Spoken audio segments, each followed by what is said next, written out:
Саламатсыңарбы, окуучулар? Маанайыңар кандай? Эң жакшы. Анда менин дагы маанайым жакшы. Мекен таануу сабагы азыр. Сабактын темасы соода сатык. Сабактын максаты окуучулардын экономика жөнүндө алган билимдерин бышыктоо менен соода сатык качан пайда болгонун түшүнөбүз. Соода сатык жөнүндөгү таанып билүүсүн, ой жүгүртүүсүн калыптандырабыз. Акчаны туура пайдаланууга, үнөмдөөгө, адептүүлүккө, эмгекчилдикке, билимдүүлүккө тарбияланабыз. Экономика деген эмне деген теманы өткөнбүз. Силер экономика эмне экенин түшүндүңөр. Балдар, биз радио, телеберүүдөн экономика деген сөздү көп угабыз. Өлкөнүн экономикасы жакшы десе, анда жашаган элдин турмушу жакшы деп ойлойбуз. Анткени балдар, экономика бул айыл чарбанын, өнөр жайдын, курулуштун, сооданын, чарбалардын байлыгы дегенди түшүнөбүз. Демек балдар, экономика деген эмне экенин түшүндүк. Эми балдар, бүгүнкү темабыз.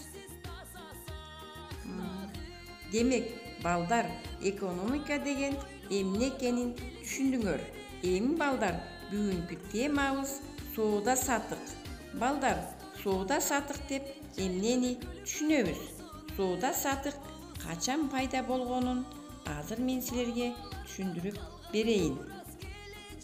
Балдар, соода сатык илгери эле башталган 2-кылымдын орто ченинде, орто кылымдын ортосунда өкүм сүрүп турган. Бир өлкөдөн бир өлкөгө барып соода кылышкан.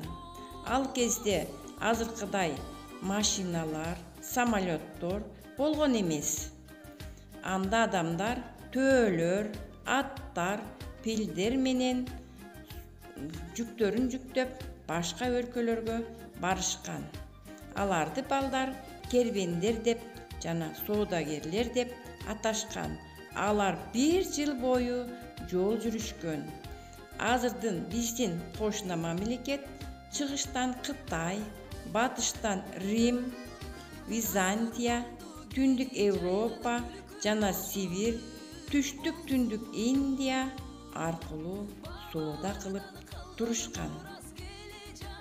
Биздин Кыргызстан аркылуу да өтүшкөн.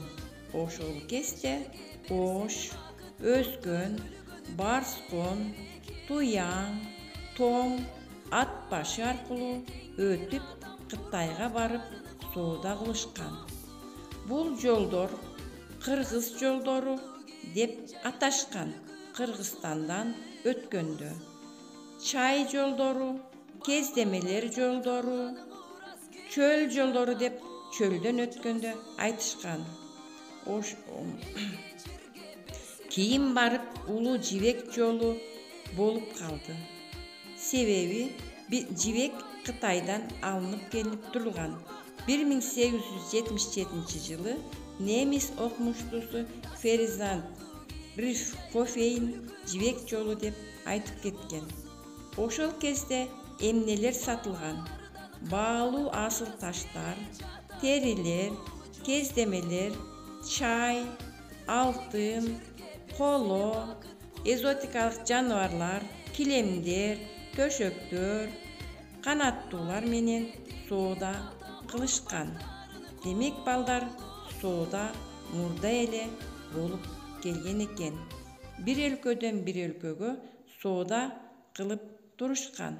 Демек балдар, түшүндүк балдар, соода качан пайда болгонун, элдер кантип соода кылганын түшүндүк. Эми балдар, азыр деле соода иши токтогон жок. Мынакей, биз базардардан, бул жерде силер көрүп турасыңар, балдар, эмнелер сатылат? Бадыраң, помидор, андан кийин башка жактан алынып келген мандарин, апельсиндерди көрүп атасыңар. Демек балдар, биздин өлкөбүз башка жак менен мамиле да түзүп, өзүбүзгө керектүү нерселерди алып келет экен. Мына бул жерде мисте, бадам, куурмалар турат. Булар балдар башка жерден алынып келинген товарлар. Эми балдар, соода сатык дегенди кантип түшүнөбүз? Мына бул жерди карагылачы. Бул нандар өзүбүздө өндүрүлгөн. Муну силер билесиңер, күнүмдүк колдонулган нандар. Чакчакты көрүп атасыңар. Эми бул жерде балдар кийим-кечектер, жеңил өнөр жайы аркылуу келинген. Мына сумкалар, кийимдер, адамдар сатып алып жатышат. Демек балдар, соода сатык деген эки тараптын ортосундагы келишим.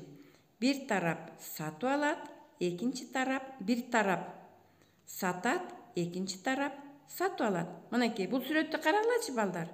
Эмнени көрүп атасыңар? Биз нанды эмне кылабыз балдар? Жейбиз, Демек нанды бирөө сатып алып атат, бирөө сатып жатат. Демек бизге керектүү буюмдарды биз сатып алат экенбиз. Балдар, бизде дайыма соода кылыш үчүн акча иштелет. Билесиңерби? Ооба балдар, силер муну жакшы билесиңер. Акчаны табыш оңой эмес. Ошондуктан биз акчаны эконом менен иштетелик. Балдар, бизде сом жана тыйын иштелет. Мына силер бул жерде көрүп турасыңар.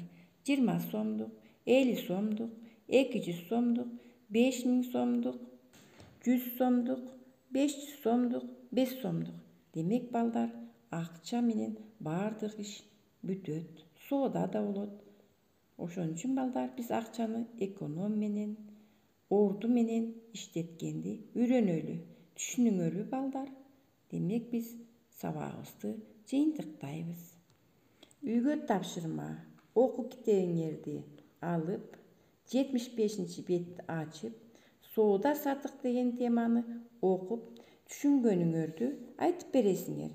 Андан кийин дагы сен жашаган жердин дүкөн, базарында кандай жашылча жемиштер сатылат, аларды өстүрүш үчүн кандай эмгек жумшалат, алар тууралуу үйүңөрдөгү ата-энеңерден сурап, мага айтасыңар.